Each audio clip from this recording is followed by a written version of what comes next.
Okay, सो जो poem अभी हम करने वाले हैं उसका नाम है एनेबल ली और इसके राइटर हैं एडगर एलन पो, है ना। बहुत ही फेमस पोएट है। ये जाने जाते हैं द रेवन के लिए।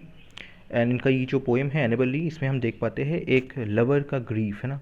एक पर्सन जिसकी जिसका जो लवर है वो मर चुकी है। सो उनका ग्रीफ की वो कैसा लाइक फील करते हैं ना। तो स्टार्ट करते हैं। बहुत ही फेमस पोएम है एनेबल ली। इसका जो फॉर्म है, देखिए जो एडगर एलन पो है इनके मुताबिक इसका ये एक बैलेड है। बट ये बैलेड के जो हम जैसे बैलेड क्वार्टर्स में होता है, तो ये ऐसा नहीं है। इसका जो फॉर्म है वो बहुत ही इरेगुलर टाइप है ना। कभी हमें जो लाइंस के अंदर है उसके बीच में काफ़ी वेरिएशन देखने को मिलता है। फॉर एग्जांपल यही देख लीजिए आप, जो पहला स्टैंजा है वो 6 लाइंस का है ना। जो सेकंड स्टैंजा है वो 6 लाइंस का है। बट देन अब अगर हम इस वाले में जाए, है ना, जो थर्ड स्टैंजा है इसमें 2 2 4 5 6 7 8, सो ऐसे जो इरेगुलरिटीज़ हैं वो भी है हमारे पास, है ना। पोएम के अंदर अगर हम मेट्रिकल फीट की बात करें तो एनापेस्ट भी दिखाई देते हैं हमें, और हमें ई एम्स भी दिखाई देते हैं ना। तो इसमें एनापेस्ट भी अच्छे खासे एंड इसमें ई एम्स भी है। सो ये रहा। अब हम पोएम की बात करें तो ये स्टार्ट होता है, it was many and many years ago in a kingdom by the sea that a maiden there lived whom you may know by the name of Annabelle. And this maiden, she lived with no other thought than to love and be loved by me. तो यहाँ पे हमारा जो lovers है इनका introduction यहाँ पे हो गया है। वो कहते हैं कि बहुत बहुत साल पहले की बात है ना, बहुत साल बीत चुके हैं उस पॉइंट ऑफ टाइम से, कि एक किंगडम है, एक राज्य है, सी के पास, समुंदर के पास एक राज्य है। उस राज्य में एक मेडन रहती थी ना, एक पवित्र कन्या, एक या प्योर, आप कह सकते हैं प्योर लेडी रहती थी वहाँ पे। There lived whom you may know. Now poet ये कहते हैं कि आपने उनका नाम सुना होगा, आपको पता होगा, है ना। जो हम रीडर्स हैं, रीडर्स को ये बोल रहे हैं कि आपने सुना ही होगा कि वहाँ पे एक मेडन रहती थी। तो ये जो जो जो मेडन है ये काफ़ी फेमस थी, है ना, by the name of Annabel Lee. और उनका नाम क्या था? उनका नाम था Annabel Lee. And this maiden she lived with no other thought. और ये जो मेडन है इसका जो लाइफ का गोल था, है ना, इसके मन में सिर्फ एक ही थॉट था, ये एक ही रीज़न के लिए जिंदा थी, और वो है thought than to love and be loved by me, है ना, कि वो चाहती थी कि वो मुझे प्यार करे और वो मुझसे प्यार पाए, है ना। सो ये उसके जो जहन में, उसके माइंड के अंदर सिर्फ दो ही चीज़ थी कि मैं उनका लवर हूँ और वो मेरा लवर हो, है ना। इस चीज़ के अलावा वो और कुछ सोचती नहीं थी। इस चीज़ के अलावा कोई और थॉट उनके अंदर था नहीं, है ना। उनके पास सिर्फ यही थॉट था। तो बेसिकली ये दोनों लवर्स हैं ना। नेक्स्ट जो हमारे पास स्टैंजा है वो है, I was a child and she was a child in this kingdom by the sea, but we loved with a love that was more than love, I and my Annabelle, with a love that the winged seraphs of heaven coveted her and me. Okay, तो इसका मतलब क्या है कि मैं एक बच्चा था, आई वॉज अ चाइल्ड, एंड वो भी एक बच्ची थी, ठीक है, हम दोनों ही बच्चे थे। In this kingdom of the sea, by the sea, तो इस किंगडम के अंदर जो सी के पास है, मैं भी एक बच्चा था, वो भी एक बच्ची थी। But we love with a love that was more than love. लेकिन हमारा जो प्यार था, हम एक दूसरे को ऐसा प्यार करते थे जो प्यार से काफ़ी बड़ा है ना, जो प्यार से भी ज़्यादा है ना।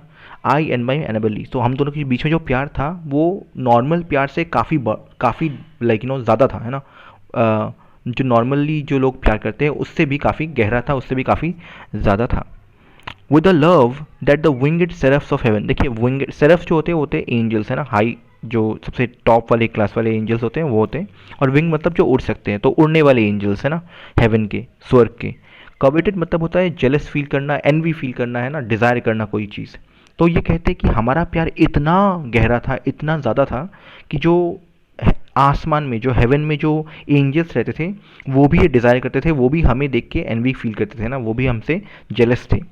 तो वो कहते हैं कि ये इतना ज़्यादा गहरा हमारा लव था कि जो विंग्ड सेरफ्स हैं, जो उड़ने वाले एंजल्स हैं हेवन के, स्वर्ग के, वो भी उसे एंड मुझे देख के एनवी फील करते थे, ना, उन्हें ये प्यार चाहिए था। थर्ड स्टैंजा, तो ये सेकंड स्टैंजा है, इसमें हमारा ये जेलसी है ना, हेवन के एंजल्स का, ये इंट्रोड्यूस हो गया।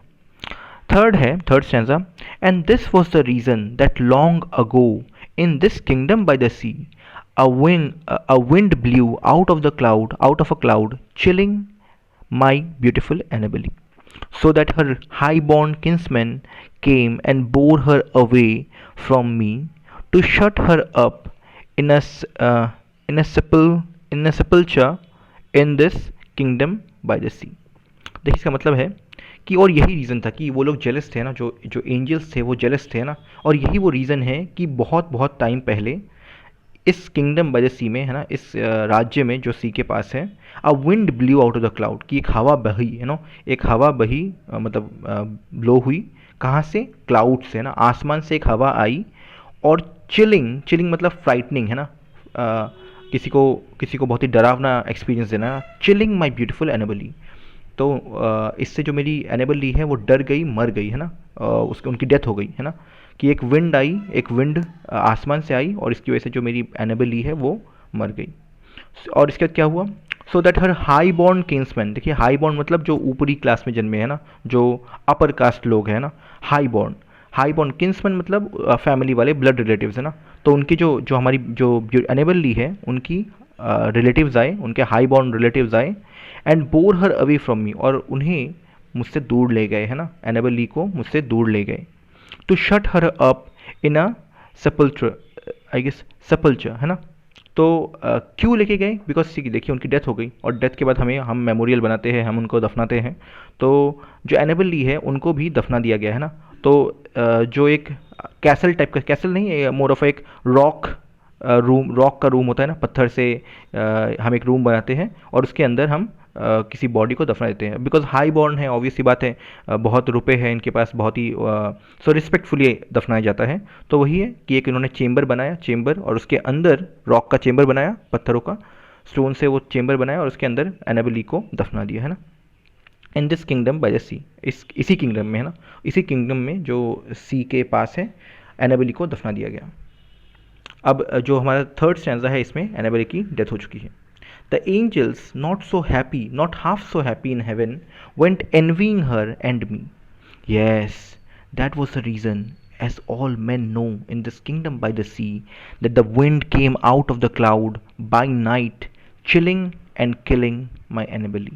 तो वो कहते हैं कि यही रीज़न है। अब इस जो स्टैंजा में हम लोग रीज़न देखेंगे कि क्यों क्यों मारा, है ना। द एंजल्स मतलब जो एंजल्स का जो असली कंस्पिरेसी है वो यहाँ पे प्रूव हो गया, है ना।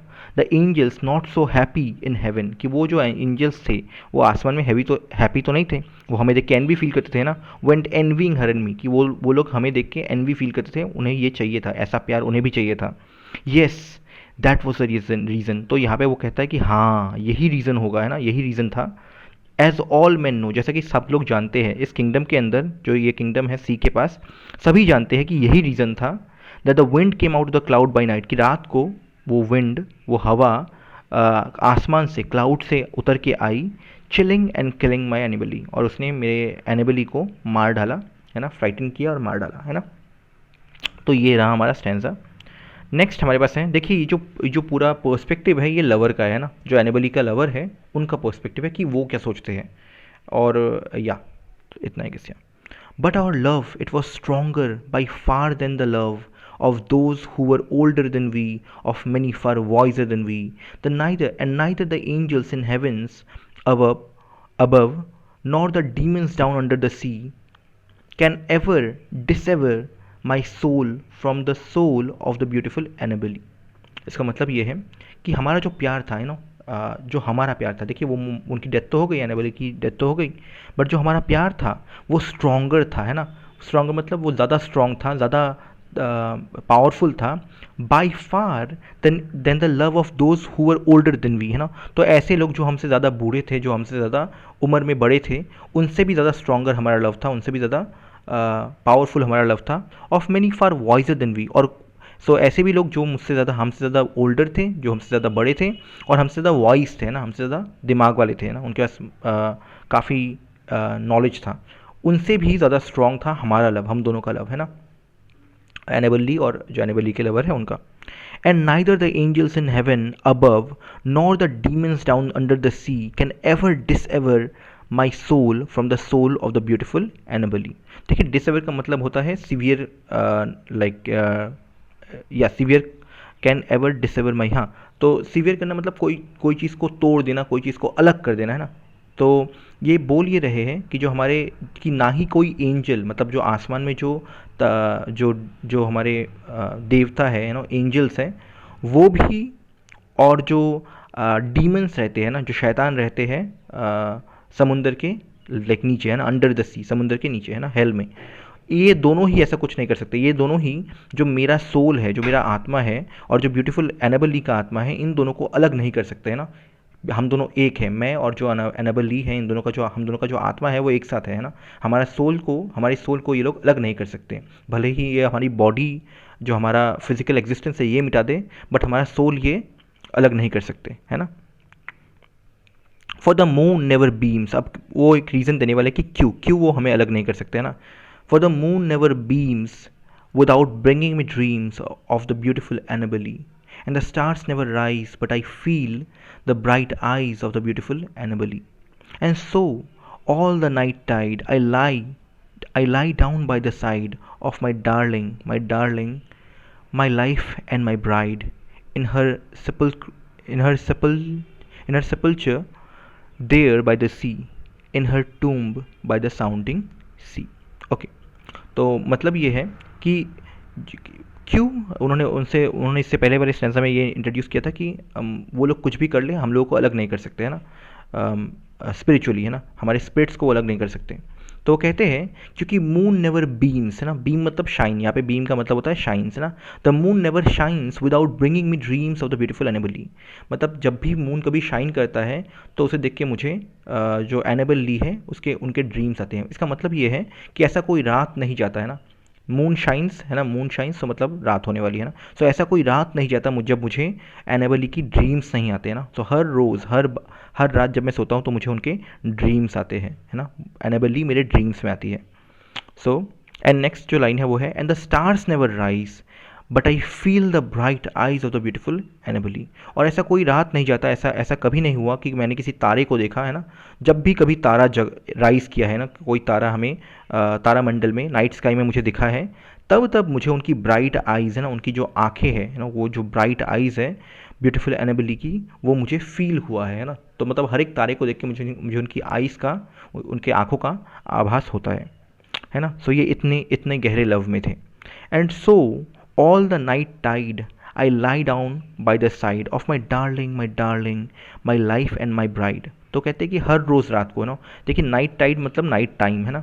नाइट टाइड का एक और मतलब होता है, वो है एक फ्लड जो रात को आता है, बट यहाँ पे जो मतलब है वो है नाइट टाइड मतलब night time. And all the night time मतलब जो भी रात का जो पूरा समय है ना, हर रात मैं क्या करता हूँ, मैं उनके साइड में, जो मेरे डार्लिंग है ना एनाबल ली, उनके साइड में जाके लेट जाता हूँ ना। I lie down by the side of my darling, और वो एनाबली को कहते हैं कि मेरा लाइफ यू नो, ये like my darling is my life, Annabel Lee उनकी लाइफ है और उनकी ब्राइड है ना, ब्राइड इज़ लाइक जो पत्नी।